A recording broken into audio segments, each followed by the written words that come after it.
Man comes to the physician because of 1 year history of low back pain that adheres to the buttocks when he walks. He has not had leg pain or pain at rest. The pain is relieved within 1 minute when he stops walking. He has 1 year history of erectile dysfunction. He has smoked pack of cigarettes for 30 years, pulse is fine, BP super high. Flexion of either hip with the knee extended does not cause the pain. Beat up pulses are decreased, sensation is intact, hematocrit is, I want to say normal. Serum glucose is super high. Uh, and which of the following is the most likely diagnosis? Let me check the hematocrit. Normal hemoglobin for men may be 13 or 14, isn't it? Three times Normal. normal hemoglobin for men, Uh huh. it may be 13 or 14. Yeah, 13.5. Yeah. The Okay, hematocrit here is a bit is like low normal. Low normal. so 13 times 3 is hematocrit. 13 times 3 is okay, 13 times 3. Okay. Okay. And then the ESR is high. Hmm. Oh, yes, sir. 0 to 20, 10 for men. Okay. Not that high. Not that high, but Yes. Significant, yes, sir. Maybe like as he's 57 years old. So it may be more than 50. mm-hmm. And there is another way, age by 4 plus 4. One way of finding the ESR. Age divided by 4 plus 4. Okay. So it is auto-iliac occlusion. Okay. Auto-iliac occlusion, also known as iliac occlusive disease or Lee-Rich syndrome, is a specific subtype of peripheral artery disease. Is a specific subtype of peripheral artery disease present with claudication, erectile dysfunction, claudication, erectile dysfunction, and lower extremity arterial pulse. Claudication refers to muscular pain claudication refers to muscular pain that develops with exercise and improves with rest, caused by impaired ability of the narrowed arterioles to provide adequate blood flow to muscles during exercise. Peripheral arterial disease can progress to cause lower extremity ischemia, wrist pain, ulceration, gangrene. Diagnosis is typically made by evaluation of the ankle brachial systolic indices with a score less than 0.90 being indicative of peripheral arterial disease or vascular imaging. Risk factor for development include obesity. Risk factor for development include obesity, hypertension, hyperlipidemia, tobacco use, diabetes mellitus, male sex, older age, concomitant arterial disease elsewhere. Treatment is supportive, although severe occlusive disease may be treated with although severe occlusive disease may be treated with surgical revascularization. This patient presents with low back buttock claudication, low back or buttock claudication, erectile dysfunction, and diminished peripheral pulse, making autoiliac occlusion in most likely diagnosis. Okay, Can you read C, D, and F? okay. Herniated nucleus pulposus can herniated nucleus pulposus can cause Radicular back pain. Radicular back pain as a result of nerve root compression. It is commonly associated with acute onset back pain that radiates to the leg, often after often after some degree of straining while lifting or bending. On physical examination, ASLR rays will produce the symptoms. SLR SLR rays will reproduce the symptoms. These patients' straight leg raise was normal, making a herniated nucleus pulposus unlikely.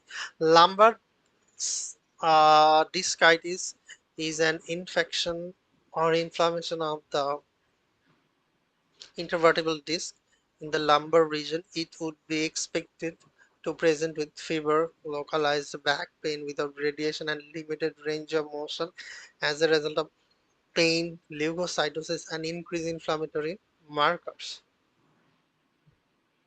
And the F, spinal stenosis presents with neurogenic rather than vascular claudication. These claudication or pain worsens with exercise, standing, worsens with exercise, standing, or certain positions, but is relieved by change with position to sitting or lying. This patient does not improve. This pain does not improve solely with rest. Okay. So which one is the one with the shopping cart sign? Is it the spinal Spinal stem? stenosis, yes. Hmm, okay. Like forward bending diminish the pain, and like forward bending, like flexion diminish the pain, and extension causes pain. Because here it says that they relieve by lying down and sitting. Okay. Sorry. Hmm. In Here you see. this in this system, there are like in Lee-Rich syndrome.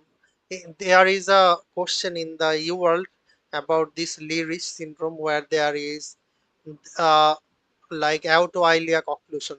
That No, means, I sorry, was saying choice F. You see, it's saying that is relieved by sitting or lying. So choice F, the spinal stenosis. yes, it is Mhm. relieved by sitting or lying. Yes, because one thing happens in the spinal stenosis, like there is called claudication, and this claudication pain starts when you move, like a vascular claudication and neurogenic claudication. Both claudication pain starts after moving, and it relieves after rest, and sometimes the claudication pain extends so much, then it becomes rest pain. So when you find the rest pain, then the disease is in the severe condition.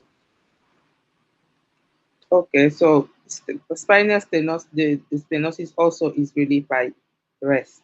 Yes. Okay. 60 females toddler comes to the office for annual health exam. Her medical history is unremarkable except for GERD, for which she takes ranitidine at bedtime with good relief. Last menstrual period was 6 years ago. Mammogram 5 years ago and Pap smear 2 years ago were normal. She does not exercise regularly. She eats regular diet. She has smoked a pack of cigarettes for 40 years. 1 to 2 glasses of wine weekly. Family history is significant only for diet control diabetes in her mom. BMI is fine. Her waist to hip ratio is 1.05. I don't know what that means. Cardiopulmonary, abdominal, and genitourinary exam are normal for her age and sex assigned at birth. The patient greatest risk of mortality at this time is called what? So greatest risk of mortality is cardiovascular disease. So okay, cardiovascular disease is the leading cause of mortality in the US, and the risk significantly increases for women increases for women following menopausal transition. Okay. Female hormones have cardioprotective associations, and the change in the sex hormone that occur with menopause reduce this protection in the absence of other significant medical comorbidities or special risk factor. This patient's greatest risk of mortality is from cardiovascular disease. Other factors that contribute to increased cardiovascular disease risk, including smoking, sedentary lifestyle, hypertension, obesity, hypercholesterolemia, age, family history of cardiovascular disease. In addition to routine screening, this patient would benefit from smoking cessation, healthy diet, regular exercise, monitoring of the blood pressure, hemoglobin A1C, and lipid concentration. Okay. Can you, yeah, can you read A, B, and E? Breast cancer is a common cause of morbidity and mortality in women. Breast breast cancer risk is associated with endogenous estrogen concentration, which decrease in postmenopausal women compared to the premenopausal women with similar background characteristics. Exposure to exogenous hormone therapy increases breast cancer risk in postmenopausal women. AC, A, D.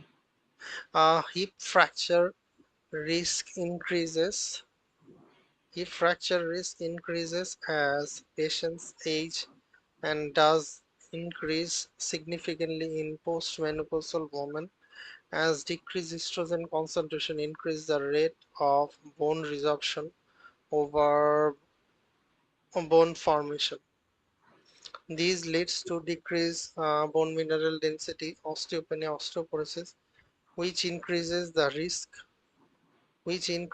the risk for hip fracture. Hip fracture is associated with increased mortality in patients over 60 years, though cardiovascular disease comprises a significantly higher burden.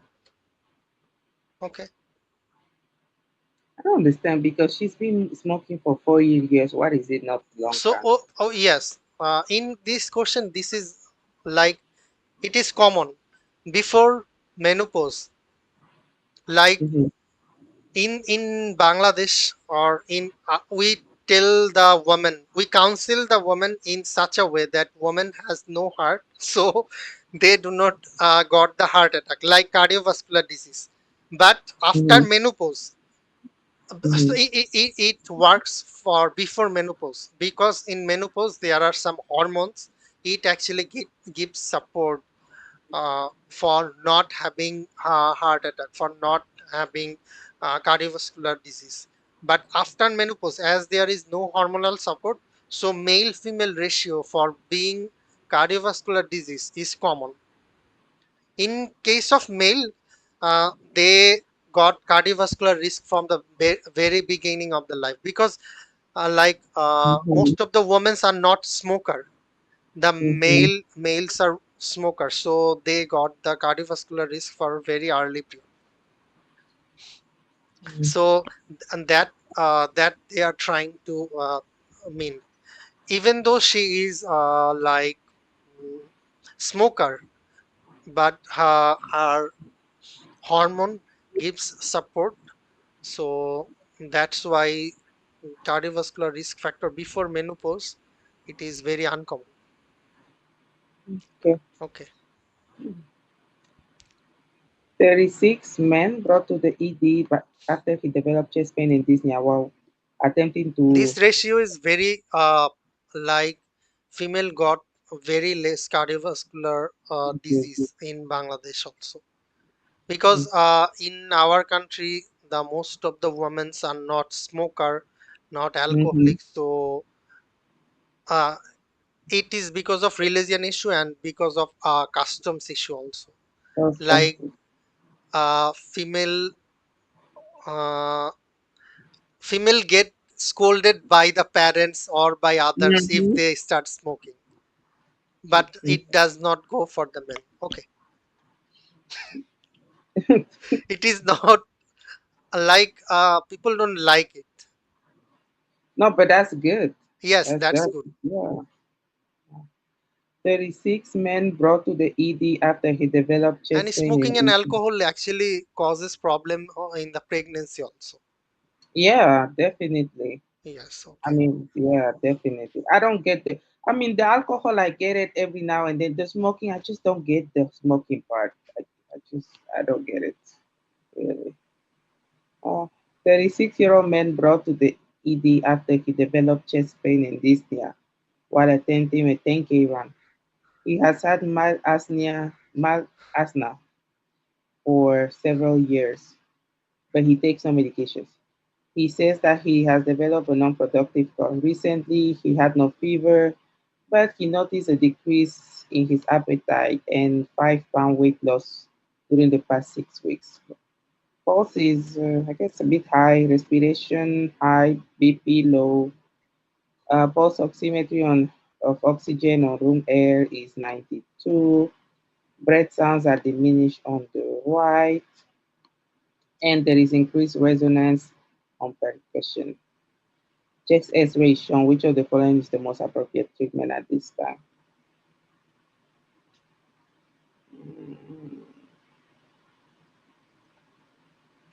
Okay, it's tube thoracostomy. Mhm. Okay. Pneumothorax results from air entering into the intrapleural space from an external either from external or stab wound or internal ruptured lip or bronchopleural fistula source. As air accumulates within the space, the lung parenchyma becomes compressed and reduced breath sound and respiratory distress, resulting in reduced breath sound and respiratory distress on physical examination in pneumothorax usually presents as unilateral diminished breath sound, and with hyperresonance on percussion. Pneumothorax can appear on chest X-ray as radiolucent air, the absence of interstitial lung markings in the pleural space adjacent to the lung parenchyma. If a pneumothorax is large, tube thoracostomy should be performed to evacuate the air into the pleural space to aid in lung re-expansion. Once a chest tube is placed and healing of the inciting injury occurs, leaking of air into the pleural space should stop. If persistent air leaks notes, the source of leak should be investigated. A ruptured bronchus requires extended time to heal and potential source of air leak. If the leak persists, surgical correction of the rupture may be required to prevent chronic pneumothorax from a resultant bronchopleural fistula. With the Yes, thoracotomy is an invasive procedure that allows for control of thoracic hemorrhage, decompensation of cardiac tamponade, and or management of aortic or pulmonary hemorrhage. Thoracotomy may be look thoracotomy may be indicated in case of penetration trauma with hemodynamic instability or in case of cardiac arrest less than 10 minutes duration with witness loss of signs of life. The patient is hemodynamically stable and should be managed with tube thoracostomy, not thoracotomy. Okay. Okay, next. 15-year-old girl brought to the ED by her mom because of 2 week history of heavy vaginal bleeding.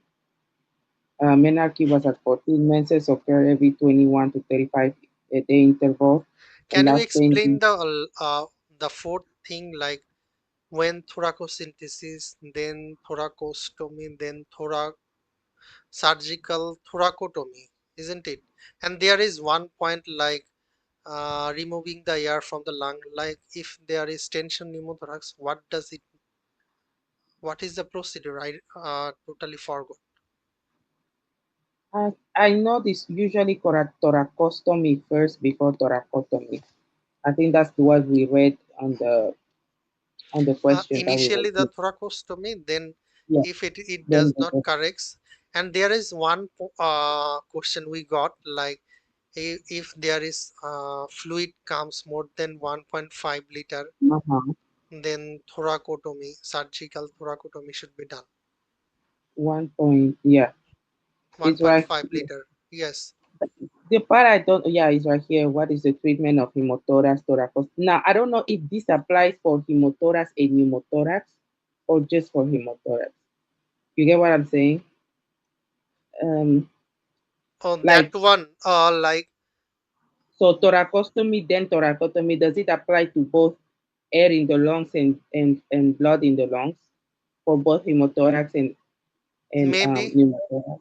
maybe the Okay. in case of hemothorax, I think that like it does not cause that tension like tension pneumothorax, so we do not need the puncture in the second intercostal space and at the mid So clavicular what, line.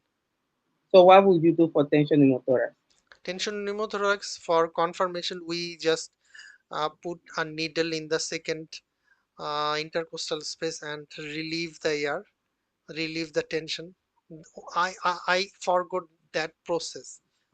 Um, you got my point. In the movies, Yeah.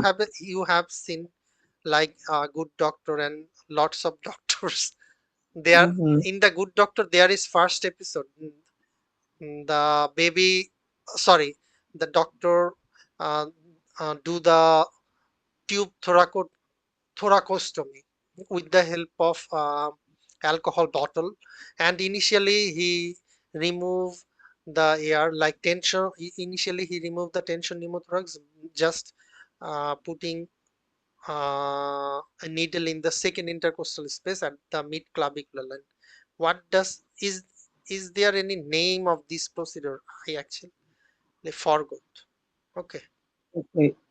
Okay. So if like okay, in a circle says so for pneumothorax, it was the chest, the thoracostomy, and then the thoracotomy. In And for him. pneumothorax, Okay. that was Okay. hemothorax for the blood. For the air, you do first the needle decompression, what you just said, the needle Yes. decompression, and then you do the chest tube placement. Okay, So chest you tube get placement, isn't it chest tube placement is like tube thoracostomy, or is it um, another procedure? make, Like like uh, uh in tension pneumothorax, the second procedure, like we are putting the tube over the lung, mhm, like in tube mhm, thoracostomy. mhm. Okay, okay, okay, okay. I get what you're saying. Okay, okay, got Is it. it I get different? what I don't know. it's probably the same because it's a tube, so it's probably the same thing. It's just that in the air one, the tension, we're trying to decompress the air really quick, so we do the needle first, and then Yes, we we that place it, we mhm, have to do the needle first in case of tension. and then Yes. we place the tube there to let it drain for how for the tube you can leave it there so it drains with the time. But in hemothorax, I guess there is no needle, there's no air. So you go straight to the tube and you leave it there so it drains the blood. Then if the patient is unstable and is not getting better, then you do the thoracotomy Thoracotomy. where you And open the there are two criteria I want to add. Like in thoracotomy, mm-hmm, if it is bloody output more than 1500 ml, mm-hmm, like 1.5 liter of the blood loss, or persistent hemorrhage, Mm-hmm. more Mm-hmm. than 200 ml per hour for 2 hours, or continuous need for blood transfusion, like to Mm-hmm. maintain the hemodynamic stability. If this Mm-hmm. condition happens, then we should go for emergency thoracotomy. Okay, Thoracotomy. thora- Okay, got it. Now okay, it makes sense. yes. Okay. Next. 15-year-old girl brought to the ED by her mom because of 2 week history of heavy vaginal bleeding. Menarche was at 14. Menses occur at irregular 21 to 35 day intervals and last 10 days with moderate flow. She has never been sexually active. She's not in distress. She's at the 55 percentile for height, 75 for weight, and 60 for BMI. Temperature is high, blood pressure is low, exam shows pallor, lab study shows hemoglobin concentration low, leukocyte count is, I don't know, I guess normal. Platelet count is low. Which of the following is the most likely diagnosis? Let me check leukocyte count. 5,000. Yes, normal. Platelet count is diagnosis. Okay, low platelet count. Is there any cause? Like even though the it is 15-year-old boy, according to, like, if TTP to happen, we need fever and neurological deficit along with anemia, thrombocytopenia, and acute kidney injury. It does For not what? fit. Sorry, For what to happen? TTP. TTP, yes. TTP Okay. is a like 5 point fever, neurological deficit, and anemia, thrombocytopenia, and acute kidney injury. And Mhm. in HAS, like bloody diarrhea with anemia, thrombocytopenia, and acute kidney injury. Okay, so it looks like ITP. Mhm. Mhm. Immune thrombocytopenic purpura occurs secondary to autoimmune process leading to the destruction of circulating platelet followed by the subsequent development of thrombocytopenia.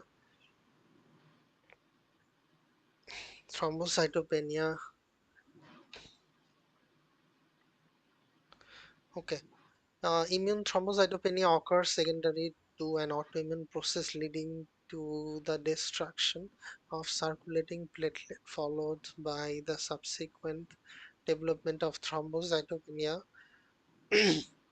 and symptoms include petechiae, purpura, mucosal bleeding, menorrhagia, and prolonged bleeding from minor injuries. Prolonged bleeding from minor injuries. The underlying cause is incompletely understood, but involves the formation of antiplatelet IgG antibodies with subsequent um, platelet opsonization and phagocytosis by splenic macrophage. The diagnosis is one of exclusion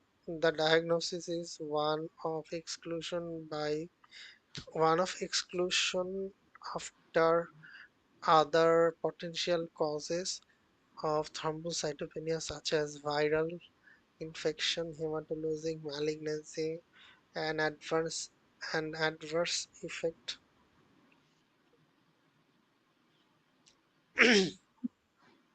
and adverse effects of medication have been ruled out. Bone marrow biopsy will most likely show an increased number of megakaryocytes, indicating adequate platelet production but increased peripheral destruction of platelets. Platelets appear normal on peripheral blood smear. Coagulation studies are normal, although time is prolonged. Bleeding time is prolonged. ITP occurs following an infection frequently H. pylori, Epstein-Barr virus, HIV, and is genetically self-limited. Chronic ITP is the first treated with steroid, intravenous immunoglobulin, or immunomodulatory drugs. Refractory ITP is treated with splenectomy, which results in remission of thrombocytopenia. Okay. Next.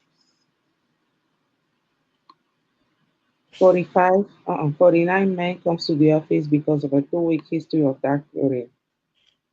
He has had 11 weight loss during the past month, despite no change in appetite. He has no serious illness, doesn't take medications, temperature fine, pulse fine, respiration fine. BP, it's a bit higher, a bit high, fine. Exam shows conjunctiva pictures, 5 centimeter non-tender masses palpated on the right upper quadrant of the abdomen. Serum studies show a total bilirubin that is high with direct component higher, so direct bilirubin, and is high. Lactate dehydrogenase, I think, is high too. Abdominal ultrasound shows an enlarged gallbladder with no calculi.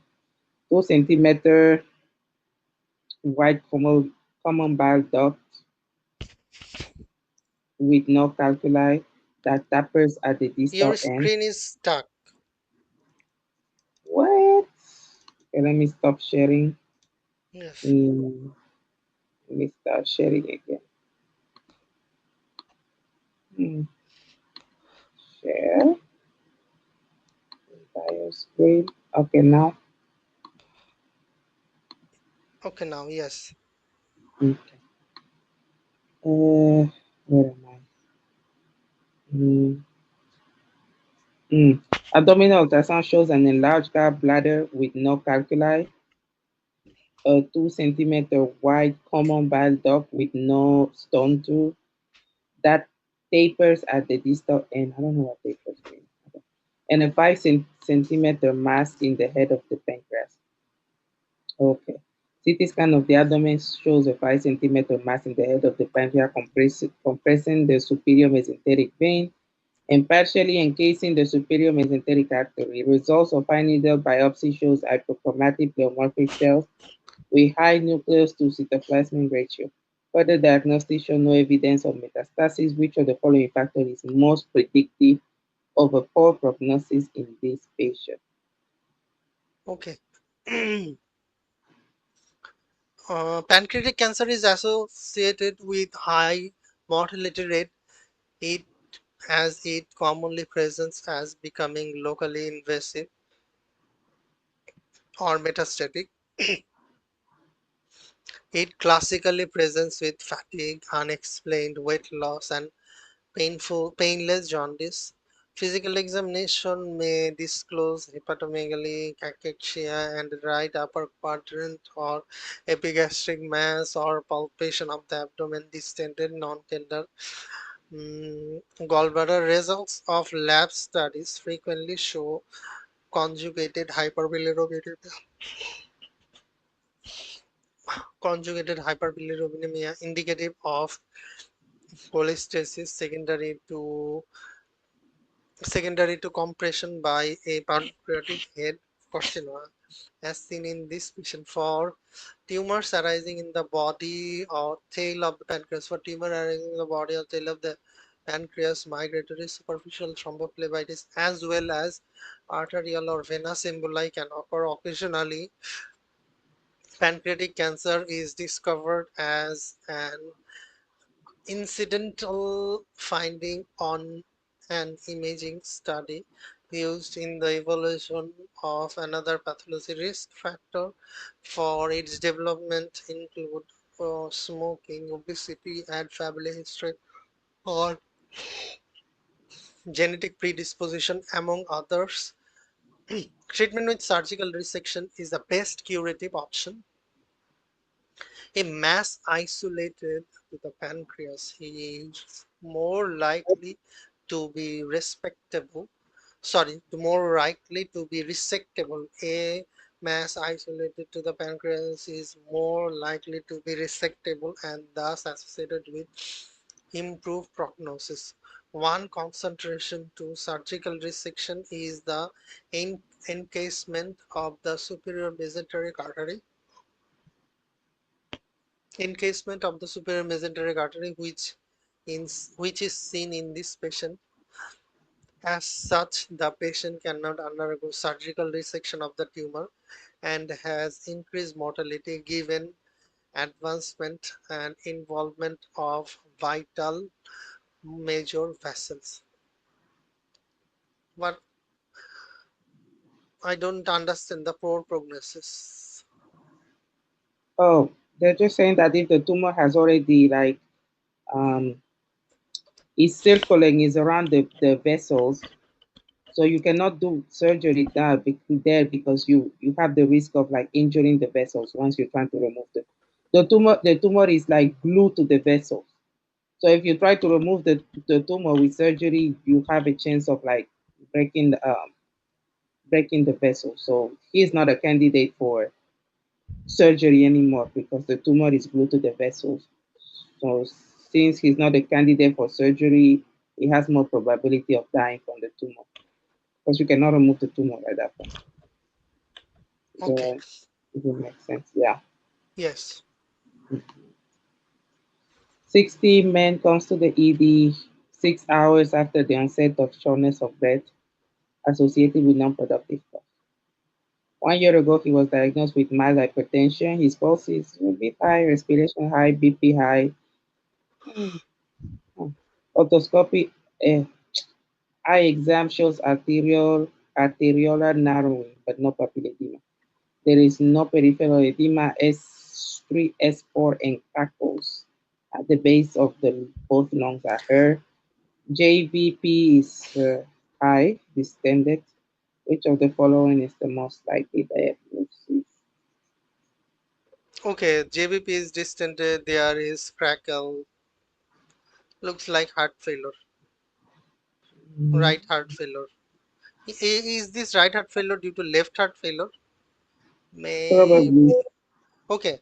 One thing I want to add, like uh, you told me one question, like one Mhm. RLS, restless leg syndrome. There is a question where alpha to delta calcium channel ligand is.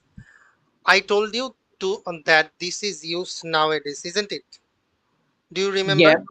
Mm-hmm. But you told that pramiproxol and ropinirole is Mm-hmm. used. Mm-hmm. So why it is not used? It is used previously, but it is Mm-hmm. not used nowadays. Why it is not used? There is a question in the first. There is a question in the UWorld. Mm-hmm. I send you the question number like ropinirole. Ropinirole, Mm-hmm. what actually you can see the question number like Mm-hmm. 19660. Okay, I send. Mm-hmm. Okay, Mm-hmm. so ropinirole, what does ropinirole do actually? Ropinirole has a serious side effect like it can cause serious side effect like it can cause gambling disorder, like it can if you look at this question you will understand.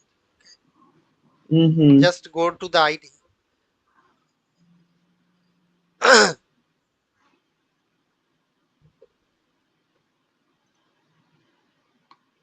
So Say one, maybe one, six, that six. is the reason ropinirole is not used.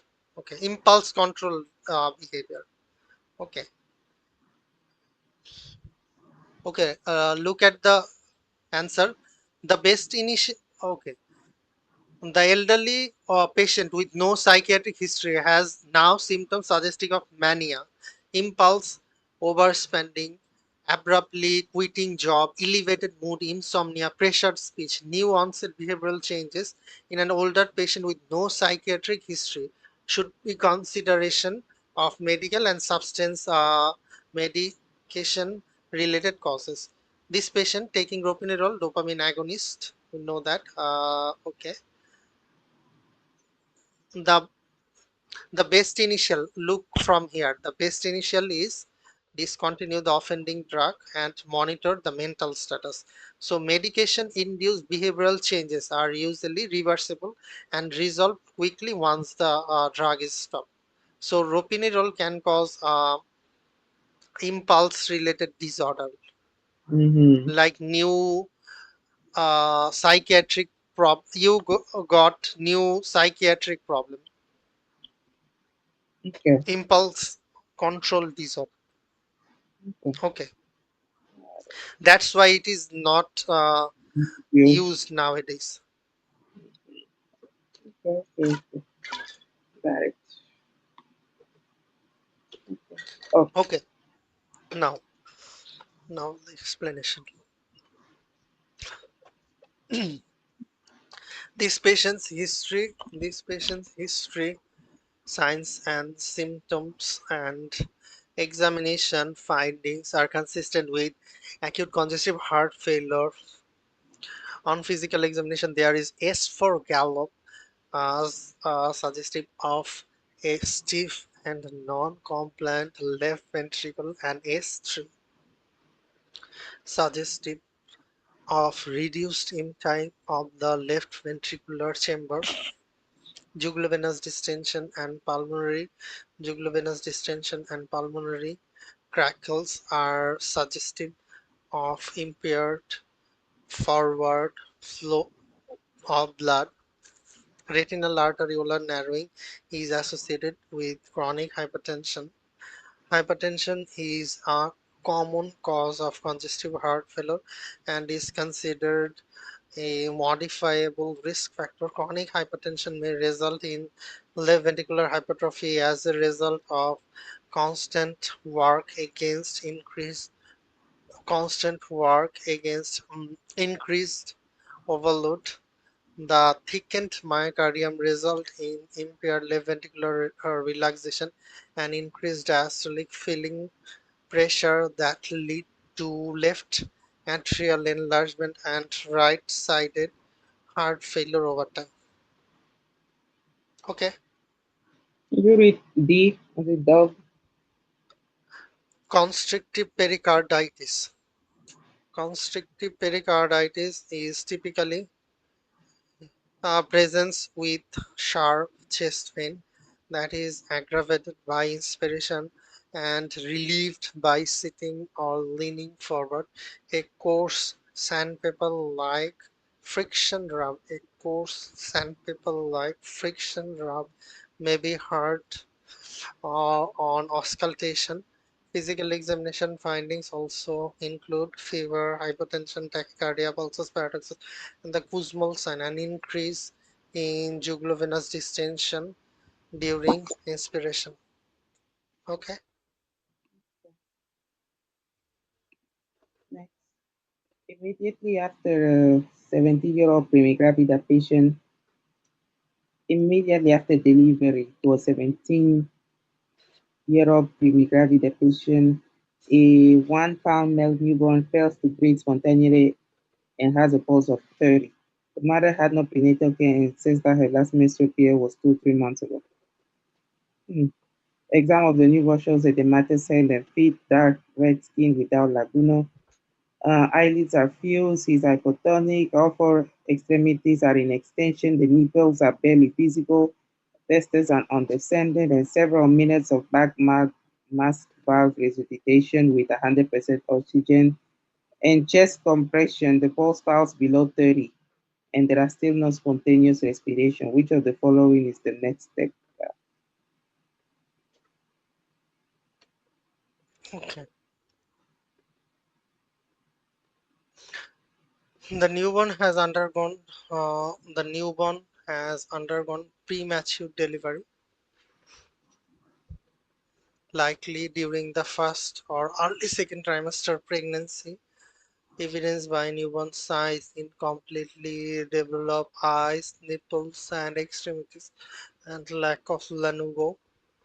A body hair that typically develops in the fourth or fifth months of gestation. Premature delivery is in early pregnancy results in stillbirth caused by incomplete development of neonatal lungs and brain, which do not complete their maturation until the end of the second trimester. The diagnosis of death in newborns require careful examination, which may be complicated by the fact that many reflexes are not fully developed, and ocular examination as well as examination of the corneal, vestibular, oculocephalic reflexes may be impossible. Apnea testing is a reliable method for diagnosing. Apnea testing is a reliable method for diagnosing death and involves providing adequate oxygenation via ventilator and followed by observation of a rise in carbon dioxide level caused by the lack of spontaneous respiration as the ventilator is wind. EEG is not usually necessary, but if performed, demonstrate electrocerebral silence or lack of electrical waveforms in the setting of the death in a non-viable premature newborn. In a non-viable premature newborn, it is appropriate to discontinue resuscitative effort. It is appropriate to discontinue resuscitative effort. Generally, any fetus less than the gestational age 22 to 23 weeks, depending on the particular center caring for the child, will not non-viable and resuscitation effort would be inappropriate. Next. So why we not use like endotracheal intubation? Okay, I'm reading the endotracheal Mm-hmm. intubation. Option C. Okay, administration of the surfactant is unlikely to be successful apnea in the setting not only in complete lung maturation but also in complete brainstem development. Intratracheal intubation and continuous bag ventilation 100% oxygen is unlikely to be successful in similar causes. Okay. Okay. Mm. 15 days after sustaining Mm, third-degree burns of the abdomen and lower extremity, hospitalized 67 man has fever. He's intubated and mechanically ventilated. He's receiving cefazoline, lorazepam, and atenolol. Temperature is high, pulse is normal, BP normal. Small amount of cloudy fluid is draining around the nasogastric tube. The bone wounds are clean, the lungs are fine, abdomen is fine, rectal exam fine, femoral pulses fine. Lab study shows hematocrit that's 35. I believe that's low, not sure. Leukocyte count is high. Checks X-ray shows no abnormality. Endotracheal and nasogastric tubes are in proper position. Mm, which of the following is the most appropriate next step? okay, acute nosocomial sinusitis can develop in the ICU. Acute nosocomial sinusitis can develop in the ICU. Both endotracheal and nasogastric tube, both endotracheal and nasogastric tube can decrease the sinus discharge, promoting the accumulation of the secretion and growth introduction of the bacterial pathogens. Bacterial sinusitis commonly presents with fever and purulent nasal discharge as well as cough and headache. CT scan of the sinus is used to make the diagnosis in critically ill patient with opacified sinuses indicative of sinusitis. Management includes antibiotic therapy. Management includes antibiotic therapy targeted toward the causative organism based on sinus fluid cultures as well as based on sinus fluid culture as well as removing endotracheal and nasogastric tube if possible to allow drainage. Operative sinus drainage may be necessary. This patient has fever, leukocytosis. This patient has fever, leukocytosis, purulent nasal discharge in the setting of endotracheal and nasogastric tube with no other signs of infection. He should therefore undergo a CT scan. He should undergo CT scan of the sinuses. Okay. Okay, can you read B? B. B. Mm-hmm. CT scan of the abdomen and the pelvis can be used to evaluate intra-abdominal source of infections such as abscesses, pyelonephritis, cholecystitis, such as abscesses, pyelonephritis, cholecystitis. This patient has symptoms of systemic infection. This patient has a system of systemic infection with a fever, leukocytosis, but has had no intra-abdominal or in intra-abdominal intervention and no other signs of intra-abdominal infection and no other signs of intra-abdominal infection such as tenderness to palpation and hematuria. Therefore, with the presence of the purulent nasal discharge, acute sinusitis is more likely to cause fever. Okay. Next, 13 months old boy brought to the physician for follow-up exam, completed 10-day course of amoxicillin for an episode of pneumonia 10 days ago.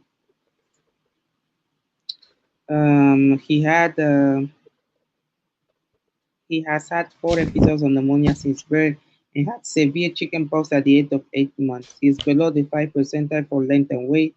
Temperature fine. Pulse is 13 months, so high. Respiration high. BP low. Exam shows no abnormality except for oral thrush. Lab shows leukocyte count is low, I guess. Segmented neutrophils. Okay, let me double check. Oh, where am I? Where is it? A segmented neutrophil is low. Eosinophils is high. Basophils is normal. It's a bit, it's high too. Lymphocytes is high too. Oh, and monocytes is normal.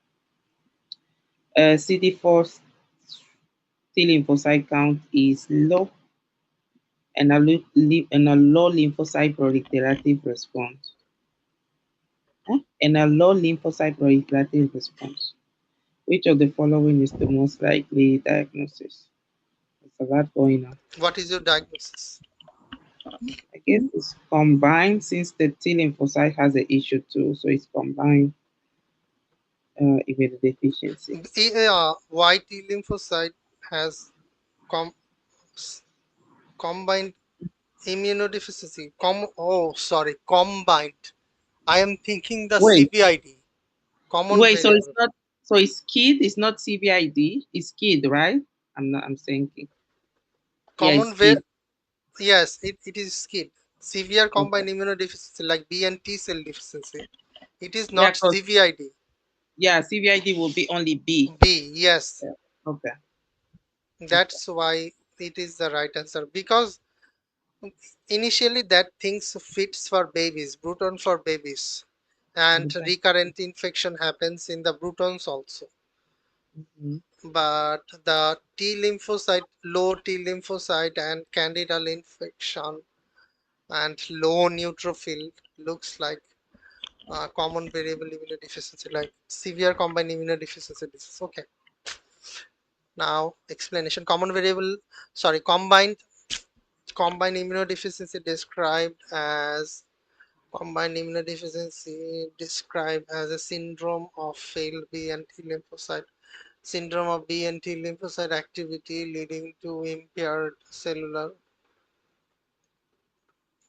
and humoral immunity.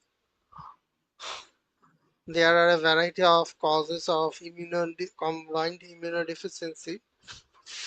Adenodeficiency is a frequent underlying cause. Adenosine deaminase deficiency is a frequent underlying cause.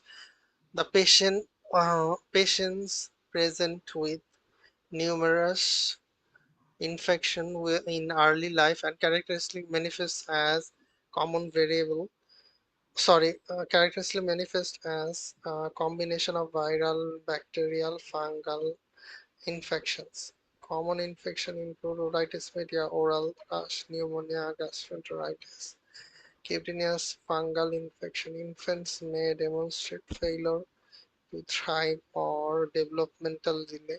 The diagnosis is established through immune cell counts, mitogens assay, and genetic testing.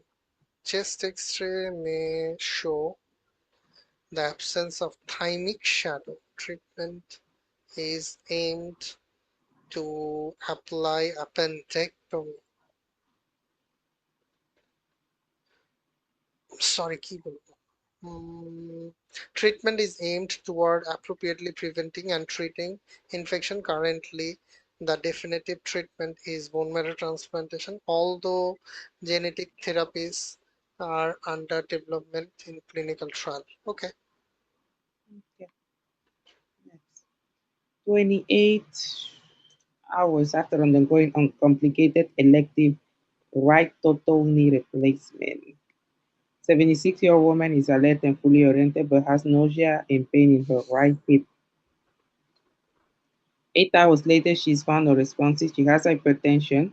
Her pre-admission medication was lisinopril, promethazine, hydromorphone, and enoxaparin were added to the regimen postoperatively. Her temperature is fine, pulse is fine, respiration super low, blood pressure low, physical exam shows clean surgical site with no drainage or bleeding. On a urologic exam, she does not respond to auditory stimuli. She responds to painful with a grimace. The eyes are closed. When the physician manually opens the patient eyes, the pupils are 3 centimeters, 3 millimeters. There are no spontaneous movement of extremities. The extremities do not move with painful stimuli. Which of the following is most likely to show the cause of this patient now? Change in level of consciousness. So, what is our diagnosis? Was going to say, I guess, is the um, opioid intoxication, but then the pupils are normal because I thought we said pupils 2 to 4 is normal. Again, with the pupil thing is so weird, but yeah, I guess it's opioid intoxication. Okay. Opioid medications such as hydromorphone are useful in the treatment of postoperative pain. However, they are associated with several adverse effects. Thus, administration needs to be carefully titrated and monitored. One adverse event associated with significant morbidity and mortality and is One adverse effect associated with significant morbidity and mortality is respiratory depression, which occurs with the overdose of the opioid pain medication. Respiratory depression can cause hypercarbia, which can lead to altered mental status, coma, seizure. Opioid overdose can also lead to respiratory arrest and death. Uh, Given this patient's respiratory rate, 6 breaths per minute, uh, 6 breaths per minute, and hydromorphone overdosing leading to hypoventilation and hypercarbia is the most appropriate next. Hypercarbia secondary to hydromorphone use would be most easily to be identified on the ABG, making the best step in determining underlying cause of these patients' unresponsiveness. Okay. Okay. Do you want to take a break? Like, want to do? Sure. Yeah. Okay, have your breakfast.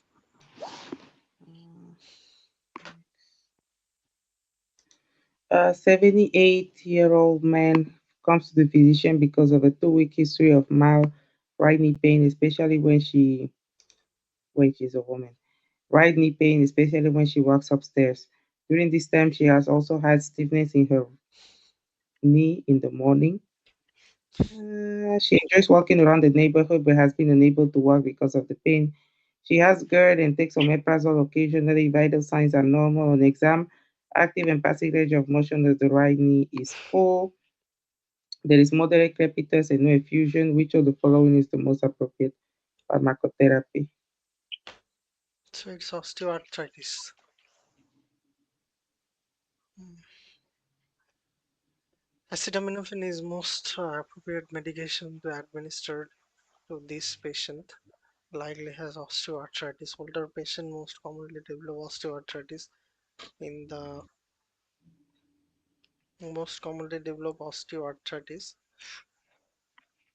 in the fingers and in weight bearing joints in the fingers and in weight bearing joints such as the knees and the hips. The characteristics of pain are important. The characteristics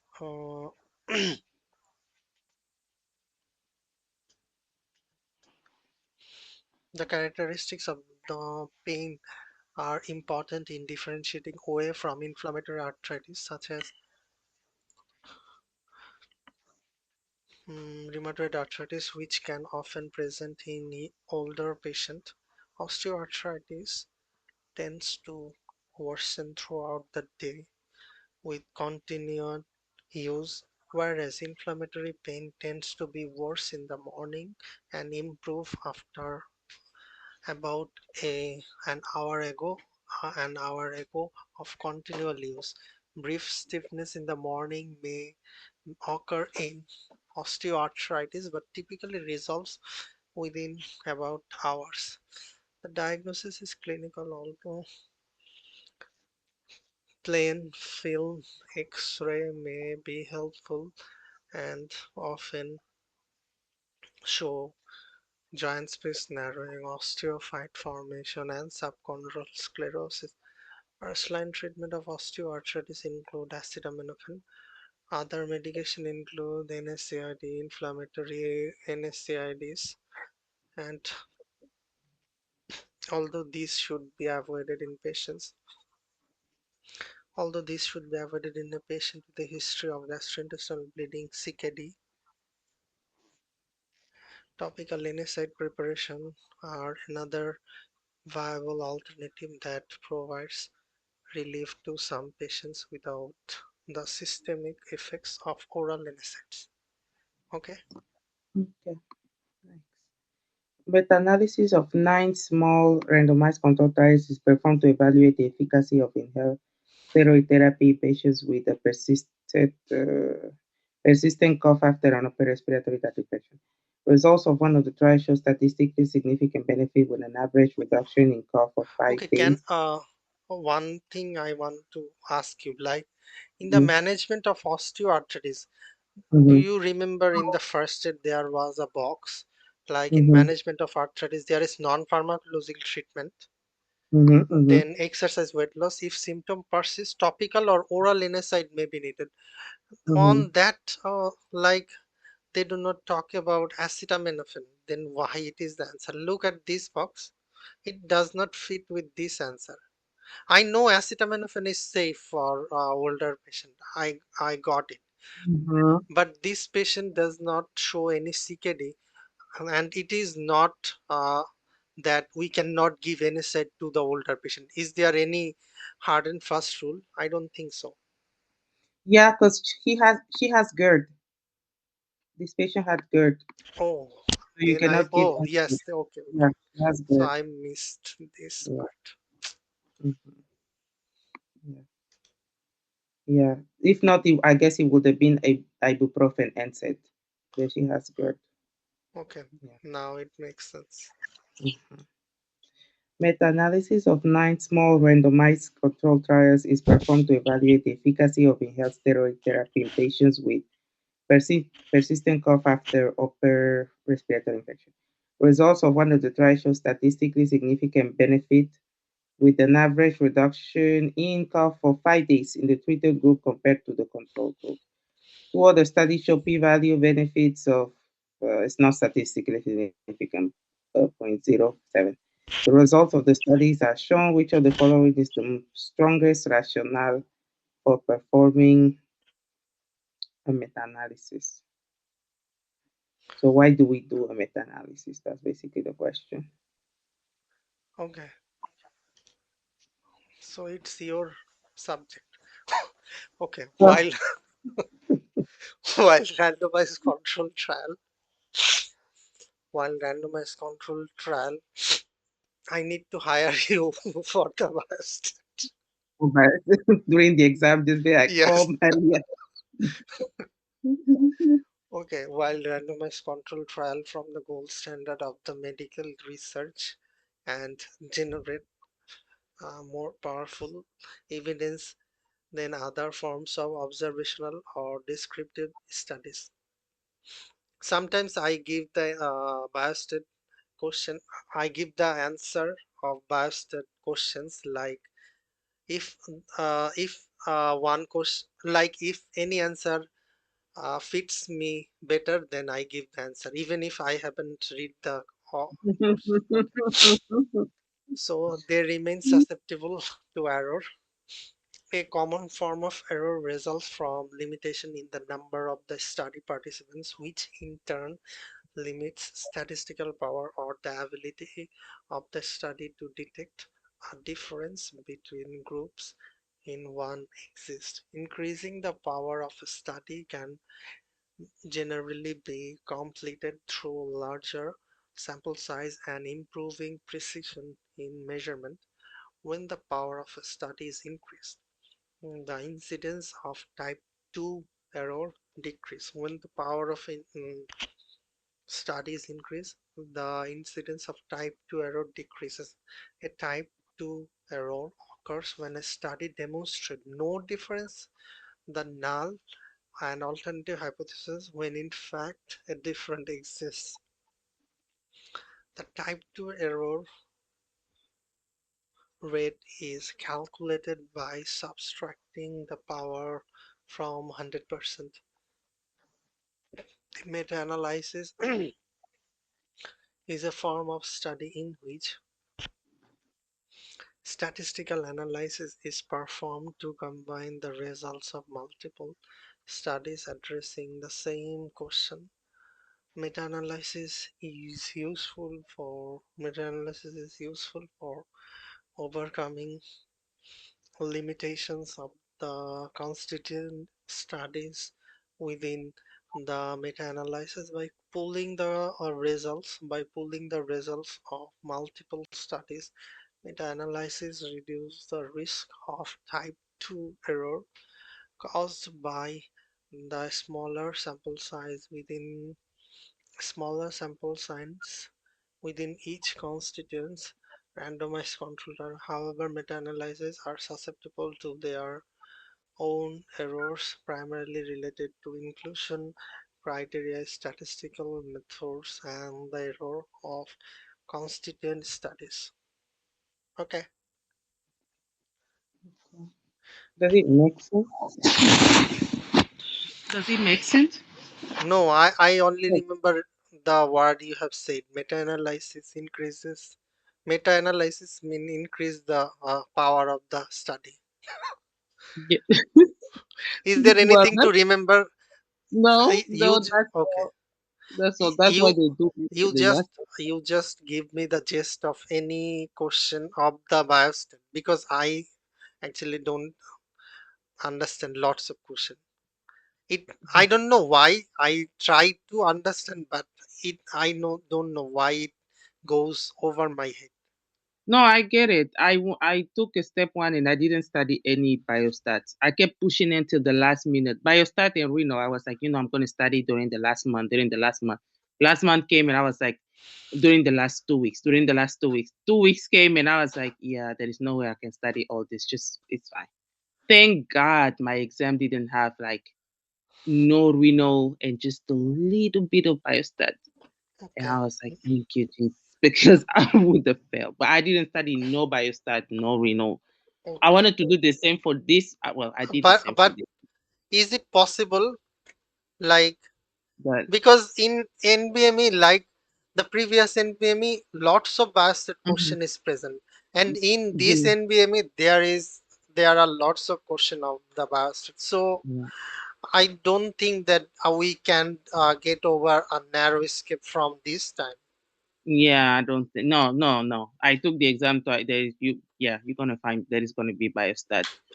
I mean, yeah, So if 5 or 6 question per block we missed, then lots of question may be missed, and some yeah, of the biased questions are easy. yeah, Uh, if we remember the concept, but yeah. I forgot the concept most of the time. Okay. Uh, yeah. I think this one. That's all. That's the concept here. Meta-analysis increases the power of the Okay. study. Yeah. Oh, you know what? Can you read C and D? Yes. Decrease type 1, decrease type 1 error is incorrect. Type 1 error represents the likelihood of erroneously rejecting the null hypothesis. The acceptable rate of a type 1 error is percentage, called the alpha level, and is set by the investigators. And when the alpha level is converted to decimal, when the alpha level is converted to decimal, it can be compared with the p-value of the experiment, and alpha level of the 5%, 0.5 indicates that if the null hypothesis is true, there is 5% chance that the investigator will erroneously rejected uh, it based on the study results. Inclusion within the meta-analysis and does not inherently affect the risk of type 1 error. Okay. And D. And And D, D. okay. Increase the confidence interval is incorrect. Confidence interval are the measure of the precision of the statistical estimate. A 95% confidence interval indicates the range of the outcomes expected on the repeated trials. Confidence intervals are directed results of the sample size and outcomes of a constituent study and are not altered by the inclusion within the meta-analysis. In general, well-conducted meta-analyses have a narrower confidence intervals than their constituents studies, representing a greater degree of precision of statistical estimation. Okay. Okay. Next. 63 woman comes to the office for examination before undergoing ventral hernia repair. She has 3 month history of increasing severe abdominal cramps, 3 months, and low back pain, which are worse at night, and heartburn, which typically occurs after she pushes her grandson on a swing. She avoids most physical activity because of the symptoms. She has type 2 diabetes, started with metformin. 15 years ago, she underwent total abdominal hysterectomy for dysfunctional uterine bleeding.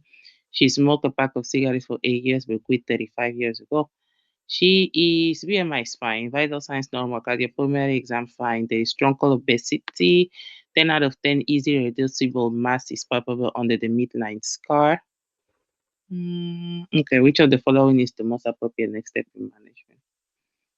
Okay. This patient has a risk of coronary artery disease, diabetes mellitus, obesity, prior tobacco use, and the association of her symptoms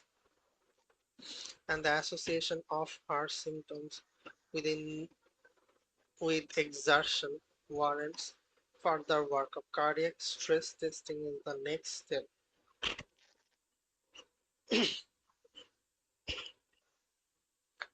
Cardiac stress testing is the next step in the management of this patient.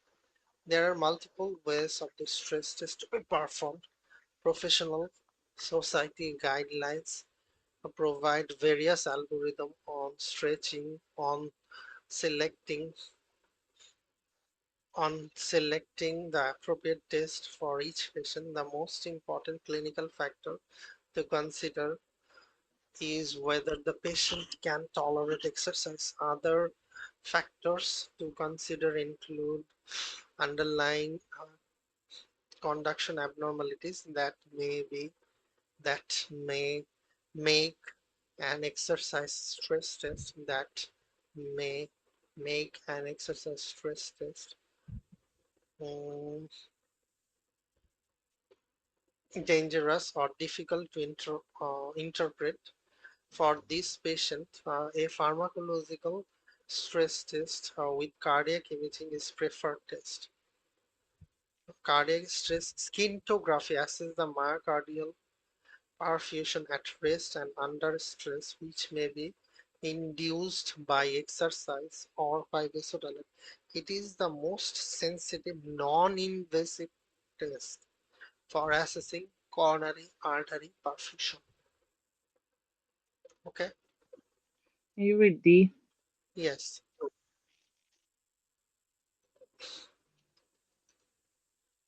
Mm, Recommendation to wear an abdominal binder will not recommendation of recommendation for low sorry recommendation to wear an abdominal binder will not address the likely cause of these patient's symptoms. Her abdominal pain and heartburn are likely presenting symptoms of coronary artery disease. Okay, so she doesn't have any chest pain, but because she has abdominal pain and low back pain. Yes, but he has some risk factor. If a patient with diabetes mellitus, obesity, and smoking, so he has the risk.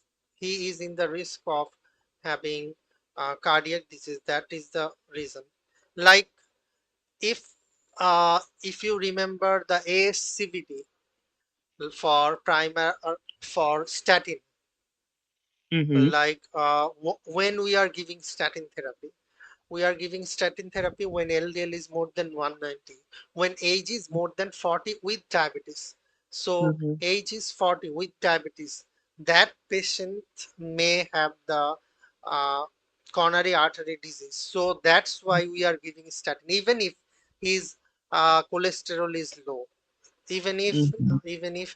he does not have any hypercholesterolemia or any or ASCVD score is normal, like atherosclerotic cardiovascular scoring more than 7.5% indicates for giving statin. There is a Mm-hmm. calculator, so you can calculate through that calculator, ASCVD calculator. Okay, next. Physician A is approaching the end of his shift at the outpatient clinic.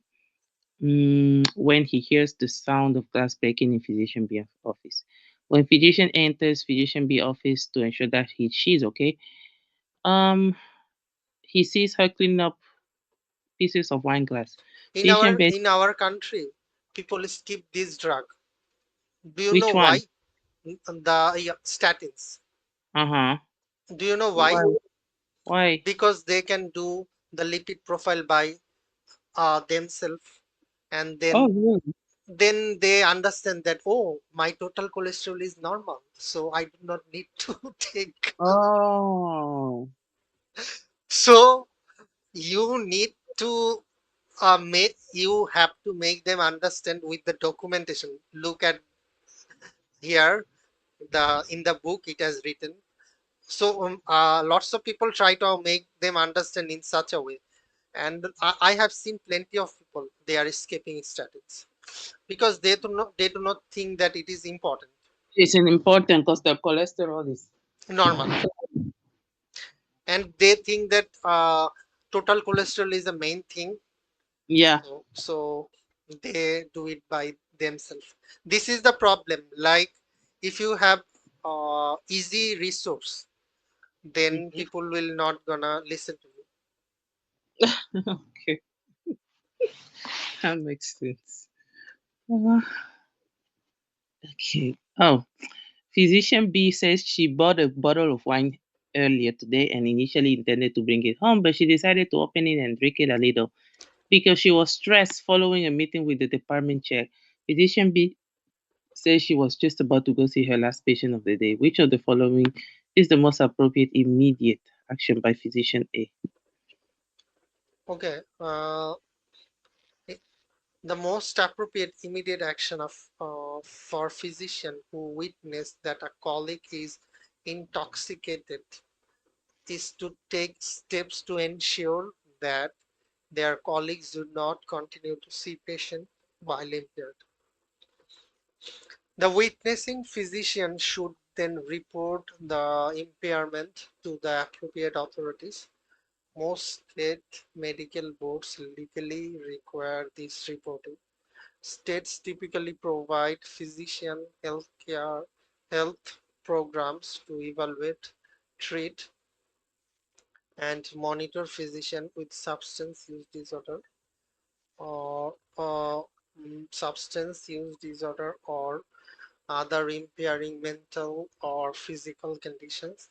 These patient health problem will assess this patient's health problem will assess whether the physician poses a danger whether the physician poses a danger to patients and may mandate that the physician temporarily withdraw from practice.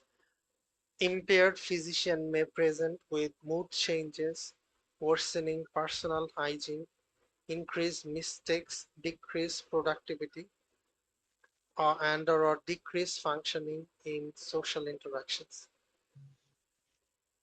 Okay. Okay.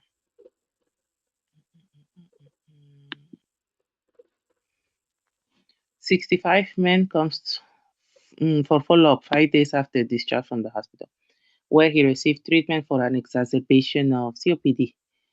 Medical history is fine. Medications are fluticasone, salmeterol, tiotropium, albuterol as needed. 5-day prednisone tapper. He also has 4 days remaining of 7-day course of doxycycline. Since discharge, he has been taking his medication as directed and has noticed improvement in his breathing and decreased coughing. He smoked a pack of cigarettes for like 50 years, but quit before hospital admission, so 5 days ago.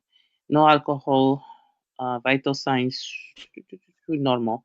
Pulse oximetry 94.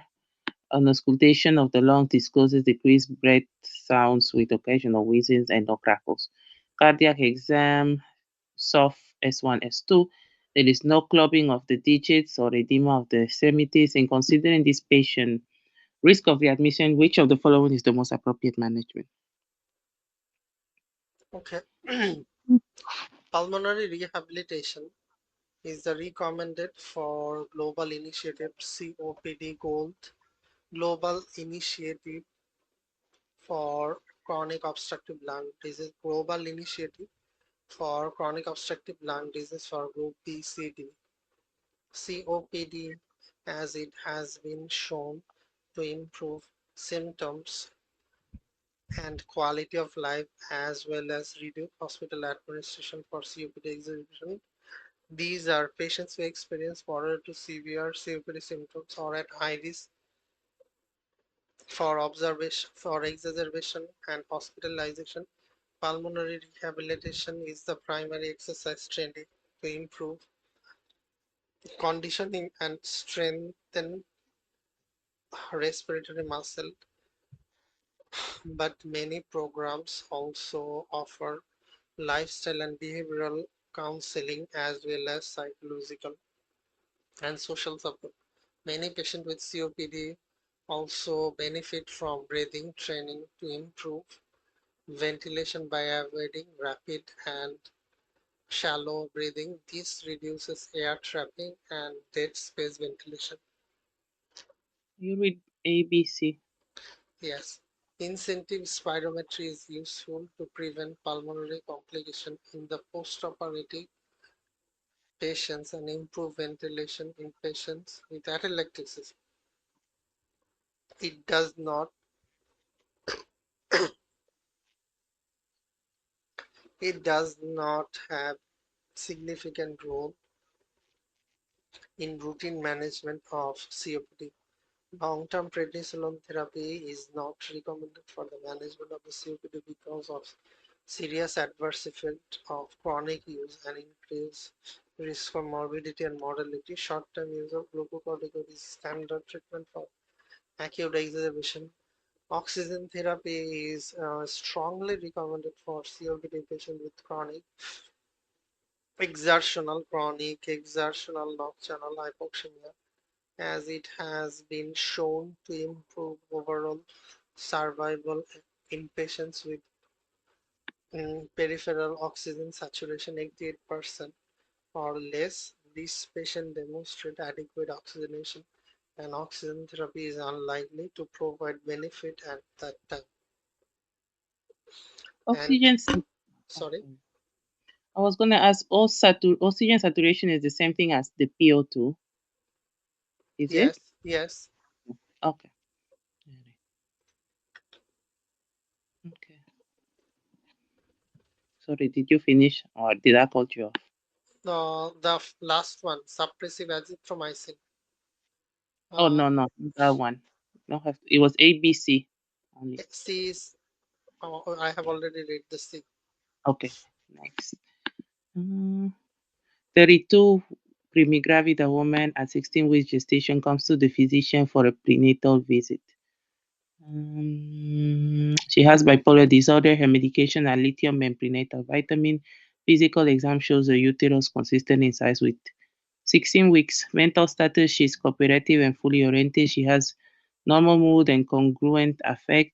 Thought processes are fine. She reports reading about the possible adverse effect of mood stabilizers on the fetus and asks if she should stop taking lithium. Which of the following is the most appropriate recommendation regarding this patient medication during pregnancy?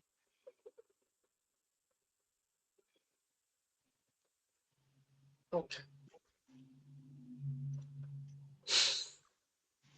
Lithium is a mood stabilizing medication utilized to treat acute mania and as maintenance of bipolar disorder to prevent recurrence of manic or depressive episode. Lithium readily crosses the blood placental barrier.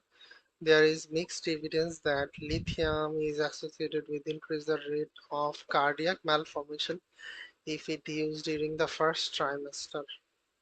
In particular, there may be approximately 1 to 2-fold increase in the rate of Epstein anomaly in which tricuspid valve leaflets are displaced toward the right ventricle with subsequent right ventricular atrialization and increase the risk of supraventricular tachycardia or Wolff-Parkinson-White syndrome.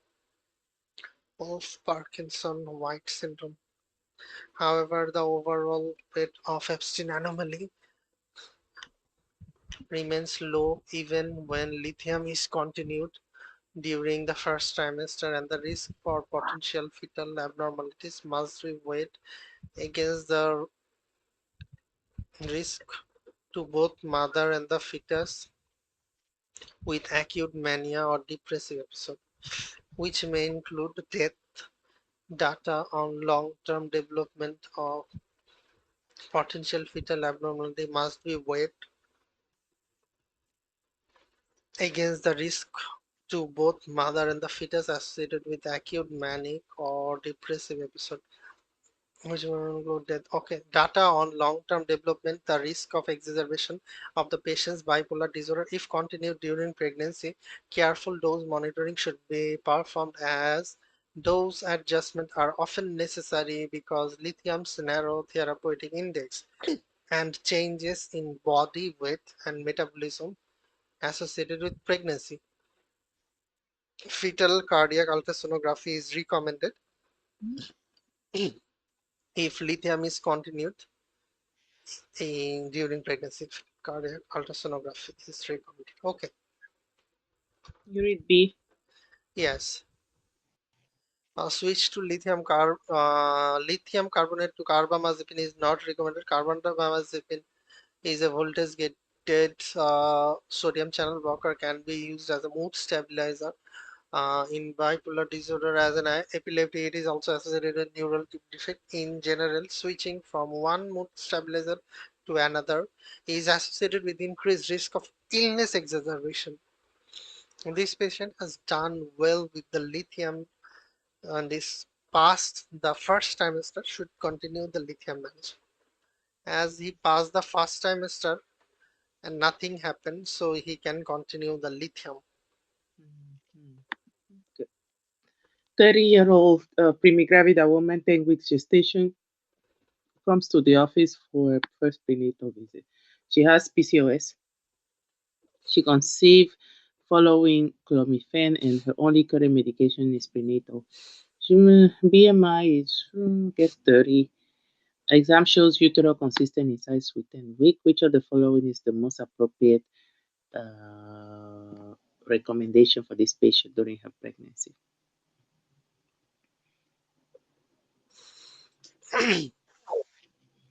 The initial prenatal visit uh, is imperative to a healthy pregnancy. It allows the practitioner to assess the patient's current health status, to intervene, to prevent complication and educate the patient.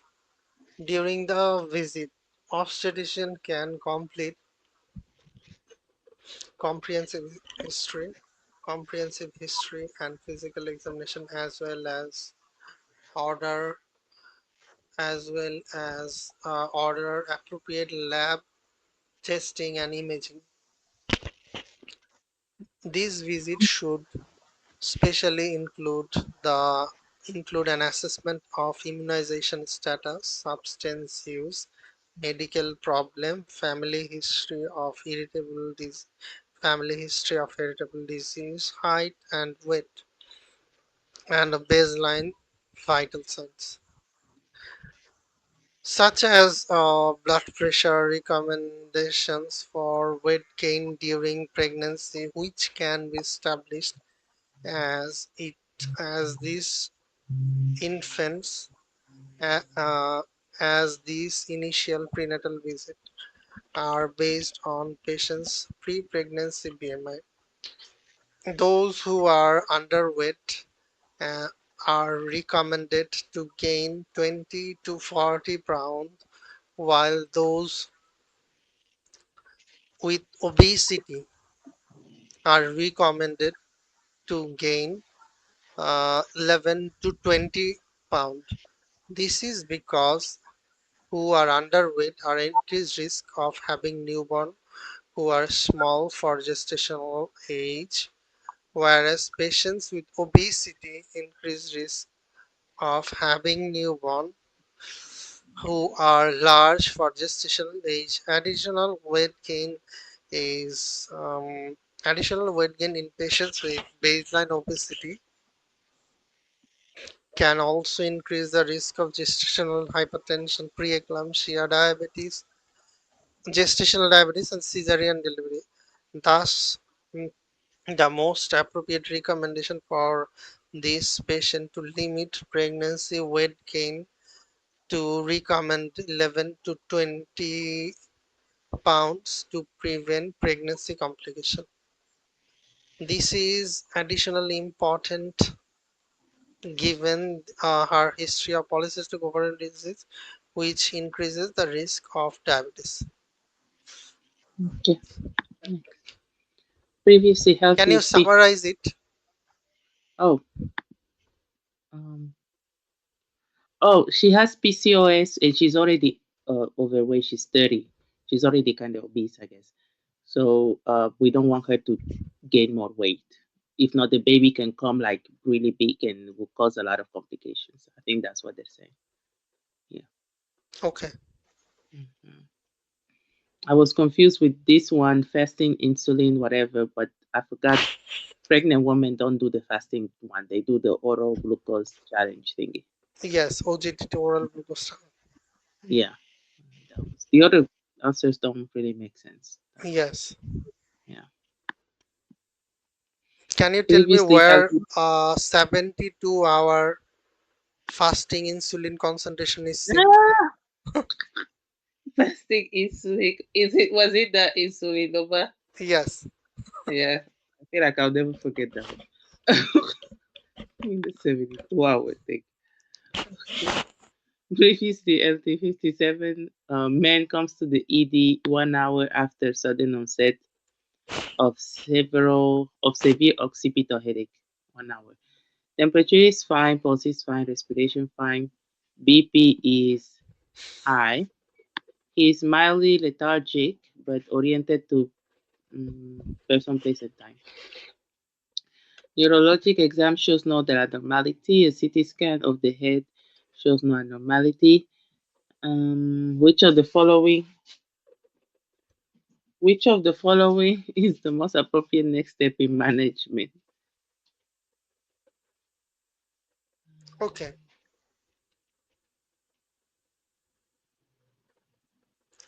Non-contrast CT scan of the head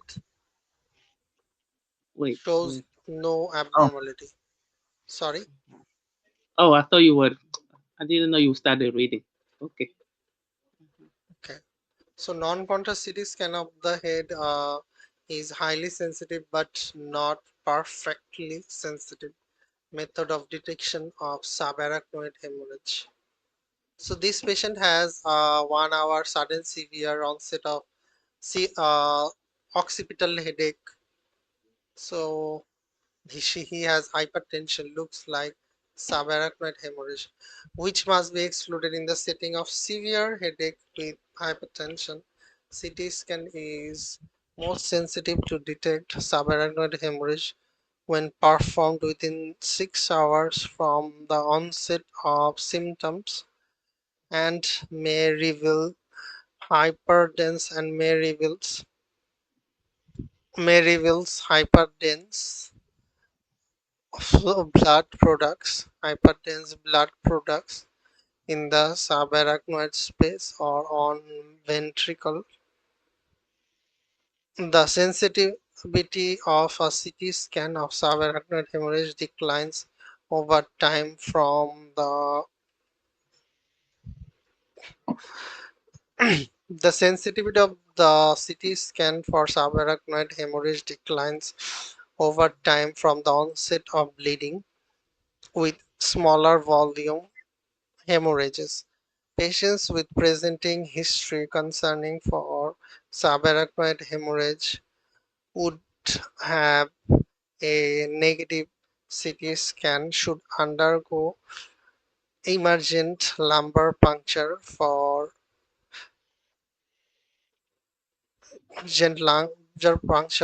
CSF analysis.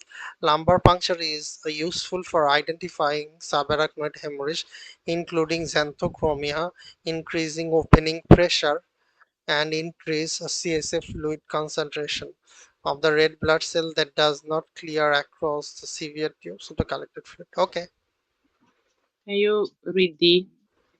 yes. MRI of the brain with contrast has a high sensitivity for detection of the SH tumor abscess, but the time consuming study and will result in delay in the management.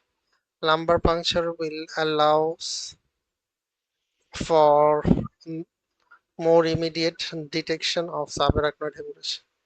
I don't know why they uh, made it like that. Like if Mm-hmm. you can do CT scan, why MRI is problem?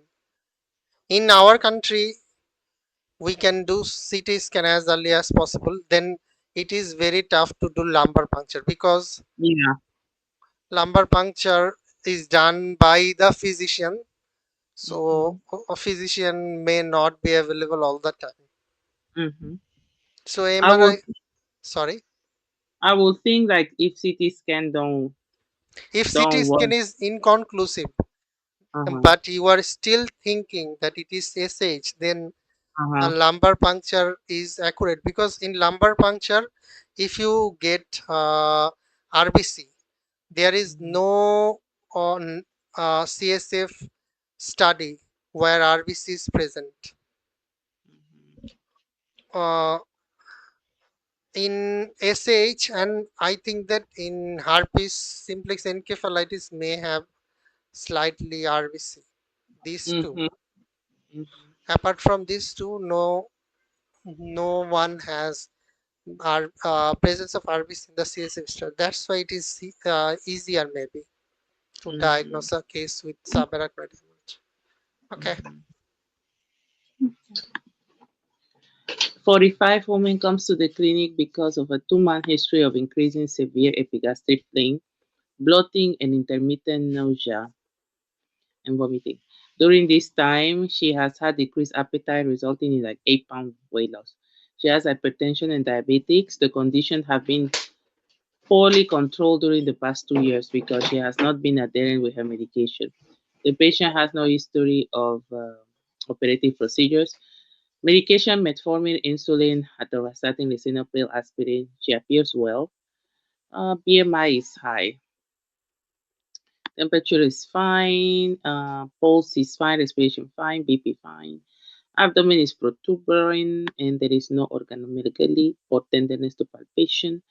Bowel sounds are decreased. Results of a CBC metabolic profile and determination of serum lipase activity are all fine. Which of the following is the most appropriate next step in dialysis? Okay. Diabetic neuropathy is a microvascular diabetic neuropathy is a microvascular complication of long-standing diabetic mellitus that typically presents with a stockings and a glove distribution of the hands and the feet. If associated neuropathy of the autoimmune nervous system occurs, this can result in complication such as diabetic gastroparesis and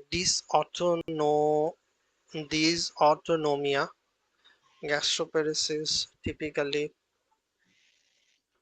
presents with slowly progressive early satiety, nausea, vomiting of the undigested food, and abdominal bloating with a succussion splash heard during physical examination. The diagnosis can be confirmed with a nuclear medicine gastric emptying study. A gastric emptying scan is considered the gold standard diagnostic test and is performed by the ingestion of the radio level tracer, commonly technetium 99m, which evaluates the rate of emptying of contents from the stomach. Gastroparesis may be treated with the agents that increase the GI gastrointestinal contraction and motility, such the D2 receptor antagonist metoclopramide. Erythromycin is also used as it is an agonist of hormone motility. You read D and E. Yes. MRI of the abdomen is useful in the diagnosis of abdominal malignancy, hepatocellular carcinoma, renal cell carcinoma, and metastasis of the liver. Ultrasonogram of the abdomen may demonstrate gastric distension, but it is not useful for assessing gastric motility. Gastric motility. It had poorly controlled diabetes. Okay. Okay. Okay. Got it. Next. 54 man comes to the office because of 3-week history of dull ache along the back of his left ankle. Dull ache along. Okay, that is worse in the morning when he gets out of bed. The pain also worsens when he plays tennis on weekends. Acetaminophen once daily has provided moderate relief to the pain. Medical history is fine and he takes all the medication. BMI is high. Vital signs are normal. The patient appears well. There is mild swelling and tenderness to palpation at the proximal aspect of the Achilles tendon. Reminder of the exam is fine. Thompson test is negative. I forgot what was Thompson test. In addition to recommending rest, which of the following is the most appropriate next step? Thomson test is done in Achilles tendinopathy. If it is rupture, there absent dorsiflexion. Mm. Recommend physical therapy. Achilles tendinopathy. Achilles tendinopathy common is a common overexertion injury that presents with posterior heel pain. Most heel is caused by mechanical musculoskeletal pathology, though it is important to evaluate for other causes of including inflammatory conditions, gout, rheumatoid arthritis, infections, especially in patients with diabetes mellitus, arterial insufficiency, and neurological disorder, neuroma, lumbosacral radiculopathy, peripheral nerve entrapment. The location of the pain is the best indicator of underlying pathology. The Thomson test is used to assess the integrity of the Achilles tendon. A positive test indicates significant or complete rupture of the Achilles tendon and requires more aggressive management Mild tendinopathy associated with activity can be treated conservatively with rest, icing, compression, and over-the-counter NSAIDs. The physician should also recommend physical therapy directed at gentle stretching and strengthening of the affected tendon. The goal of the therapy is to return to activity. So then here nothing happened. There is only tendinopathy, not tendon rupture. Done. That's why the rest, RICE protocol, rest, ice, compression, and elevation of the limbs. Mm-hmm. Wait, you say Achilles tendinopathy, you cannot do Like if there is a frontal tendon flexion. rupture, Achilles Uh-huh. tendon rupture, so Uh-huh. uh, Not do plantar flexion. Or plantar flexion. Sorry. okay, okay. 10-year-old cohort study. Wait. Uh-huh. 10-year cohort study is conducted to investigate the effect of cigarette smoking on the incidence of head and neck cancers in adults. Total of 10,000 adult participants with no history of any type of cancer are enrolled in the study. 2,000 participants are current cigarette smoker and 8,000 are non-smoker and have never smoked cigarettes. During the 10-year study period, 20 smokers and 80 non-smokers developed head and neck cancer. Based on this data, which of the following best represents the attributable risk from smoking for head and neck cancer among current cigarette smokers? Okay, you do the calculation and make me understand. Oh Lord, no. I even got the question wrong. I'm just okay. I guess you need to know the formula for the attributable. Attributable risk. Attributable risk, isn't it the risk of exposed and unexposed, like exposed minus unexposed? Like 20 patient with a Mhm. smoker and 80 with non-smoker. So 20 divided by how many? The people who are smoker. 20 divided by 2000 and 8000 current non-smoker, and 80 divided by 8000. Is this, am I right? I don't So, know what you're saying. Maybe so, I got lost. so sure. 80 minus 80. something. Okay, what I will read in here. So 20 divided by 2000 and 8 divided. Where is 8? 8. Oh, 8. Sorry, 8. So I thought 80. So I'm right. So 80 minus 8. So 80 minus 8 is 72. 72 divided by 8000.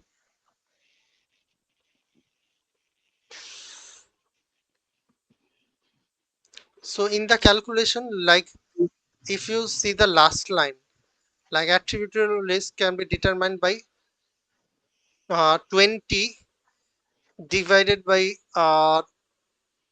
20 plus 1980 minus 8 divided by 8 plus 7992, like 8000. So 20 by 2000 and 8 by 8000. So we do the, okay, I got it. Do, Okay. do you want me to read the explanation what I will read? Yes, if you Okay, can. I tried. I am trying. I'm trying. It's okay. Attributable risk describes the risk of or developing disease or outcome under the study. In this case, development of head and neck cancer that can be attributed to the exposure as compared with the risk that exists with the exposure exists without the exposure. Attributable risk is calculated as the patient has no difference or outcome. The patient has no difference or outcome against What are you reading? Wait. attributable risk. It's calculated right here. Uh-huh. Okay, outcome incidence among those with the exposure and those without the exposure. In biostatistics, the lower case of the subjects A, B, C, D are frequently used to represent the numbers of the exposed to a risk, receiving an intervention, or having a disease. The number of the persons having the exposure or receiving the intervention who have the disease or the condition in question represented by A. The number of the person who have the exposure or receiving the intervention who do not have the disease condition is explained by the B. The number of the person who do not have the exposure or who do not receive the intervention in the question or who have the disease or the condition is represented by the number C. The number of the person who do not have the exposure or who do not receive the intervention in question and who do not have the disease represented by the D. By this convention, the incidence of this exposure is computed um, by determining the number of the exposure and who developed disease A dividing by the total number of the population who are exposed A by B. The incidence of these mm,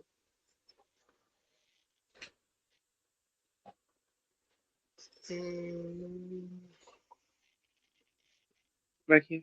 sorry, the incidence of these without the exposure who develop the disease is computed with by the determination the determining the number of the patients without the exposure who developed the disease C and dividing it by the total number of the patients who do not expose C plus D. AR is A divided by A plus B minus C divided by C plus D. AR is determined as this. Okay, Okay. okay. That Can is we it. stop here? because Yeah, my head is me banging too. Me after too. reading this. Me too. Okay. See Okay, you tomorrow. okay, bye bye.